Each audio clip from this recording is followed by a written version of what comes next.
This is Colin O'Keefe here for LXBN TV. We are closing in now on the 13th anniversary of the 9/11 attacks, and still today, this event is still inflicting harm on Americans. If you haven't seen the numbers on the illnesses in recovery workers at Ground Zero, they are absolutely staggering. Joining me now to walk us through what has happened and how he's trying to help is attorney Troy Rosasco. He is with Turley, Redmond, Rosasco, and Rosasco, and author of the Zadroga 9/11 Claims Info blog. Troy, first off, as I mentioned, the numbers on this are absolutely staggering. It's made some news thus far, but I don't think it's made enough news. Can you walk us through just how much of an impact this is still having on people's lives today? Well, thank you, Colin, for having me. This is a perfect time as we approach the 13th anniversary of 9/11 at this time to relook at the unfortunate consequences that are continuing to face particularly the people who were down in and around 9/11. And some people consider it a New York problem, but when you think about it, terrorism is a problem that the entire nation faces. And what we faced back in 2001, any city across the country could face. So let me tell you where we are today with the 9/11 Victims Compensation Fund.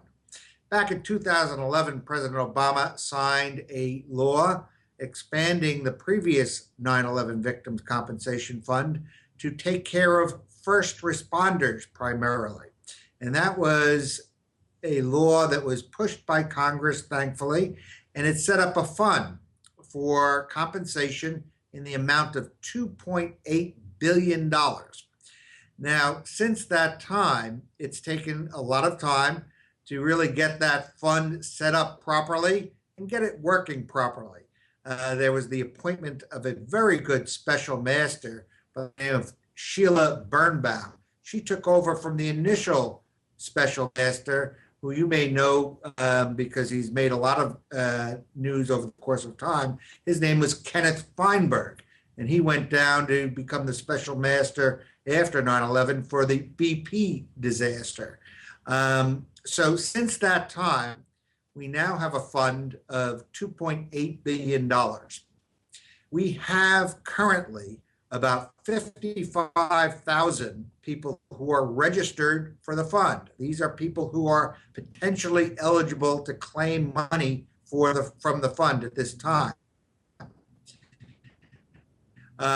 So for instance, a person who registered might simply be a person who was a firefighter down at Ground Zero and is not yet sick, but wants to protect his rights for the future. And unfortunately, I have firefighters and other first responders every day who are calling me saying, I was just diagnosed with prostate cancer, or I was just diagnosed with colon cancer, or kidney cancer, or lung cancer, a myriad of different types of cancers. So hopefully they've registered already and they are protected. Currently, we have about 15,000 applications to the fund for people who are claiming they already are sick. So 15,000 people who were in and around Ground Zero are now claiming compensation. The Victims Compensation Fund is doing a very good job at really gearing up at this point in making awards. And to date, they have made approximately $322 million worth of awards. The largest award so far from the Victims Compensation Fund has been a little bit over $4 million to one individual. They are allowed to give out both economic damages and pain and suffering damages. So large awards are oftentimes made up for young people who perhaps have lost careers as a result of their injuries. There is a cap on economic pain and suffering damages.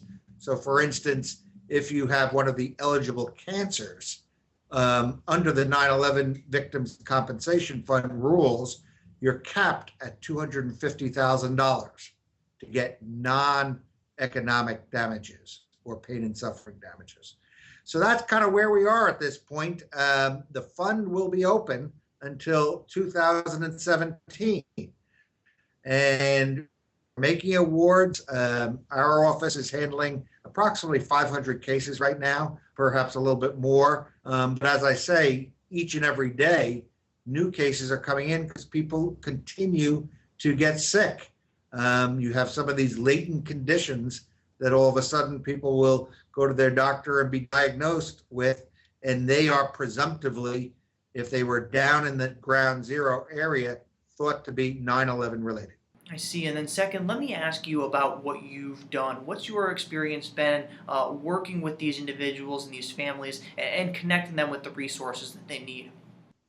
Well, it's been a humbling experience because so many of them have really lost, at this point in time, loved ones. I've had a number of clients who have had husbands and wives lose their lives as a result of some of these illnesses.